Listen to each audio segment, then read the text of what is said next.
everyone, I am Jessa Rust, and I'm here to bring you a paper beads video. So I am going to be using this Beauty and the Beast book because I am doing a junk journal off of Beauty and the Beast, and I would really like some custom Beauty and the Beast beads to go along with my book to make dangles out of, to make different types of charms, and maybe I'll even add them to the book spine. We'll see. But let's get to cutting.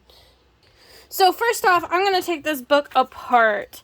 And on this book, it's just held together by a paper spine. So I can easily cut down this. So go ahead and do that to your book if you're using a book. If not, just hold on for a minute.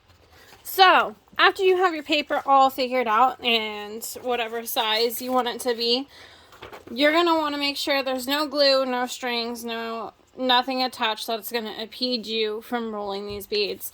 So if you take a plain piece of paper, you're going to figure out if you want to do it this way, the short way, or the long ways. The shorter you go, the less thick your bead is going to be. And the longer you go, the thicker your bead's going to be.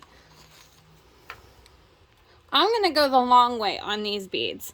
And I'm going to take my little paper cutter and I am going to lay the paper whatever way I want to cut it. So if I roll it this way, if I cut it this way, I'm going to roll from this end down. So let's go ahead and cut this.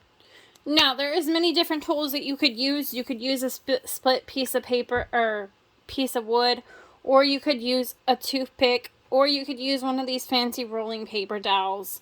I personally have been using the toothpick for years, and it has been giving me really good results. But recently, I have switched to this little guy because it helps with my fingers.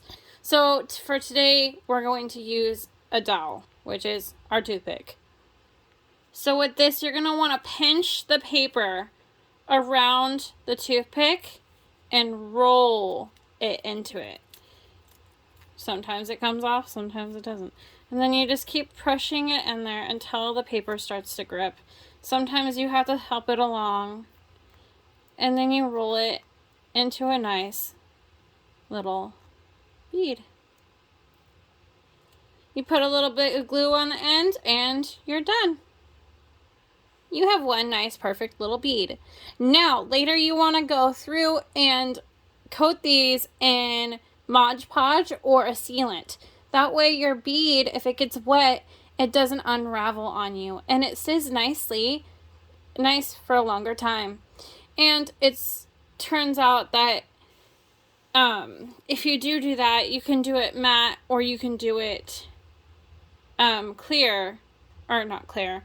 You can do it shiny. So you can pick whatever suits your fancy.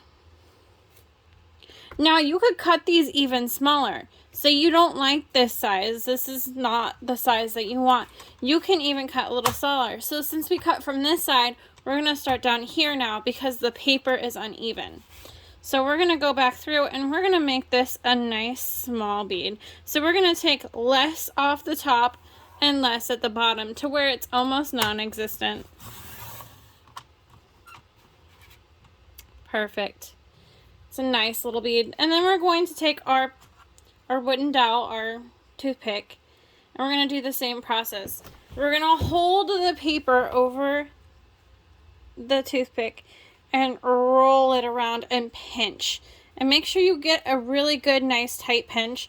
That way the paper doesn't fly off your toothpick. And you're going to continue just to roll and roll and roll until you have your little tail. And then you go ahead and you can use any glue, really. I just like to use stronger glues if it's thicker paper. So I'm using PVA book glue for this because this paper is pretty thick.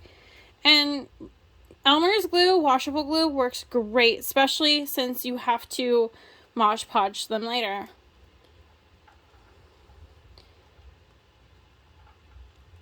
And with Mod Podge, sometimes I just take a paintbrush and some Mod Podge and keep them on the sticks like this and glue them and I stick them in something.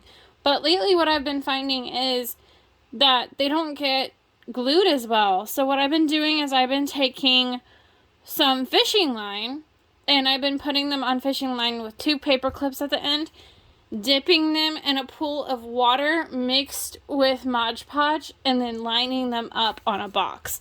So you cut 2 little slits in the box. Here, I'll go get one. You cut the 2 little slits on either side so that you see how these are all cut. And then you put the string in between the 2 and the paper beads sit right in the middle. It holds them nicely and it lets them dry.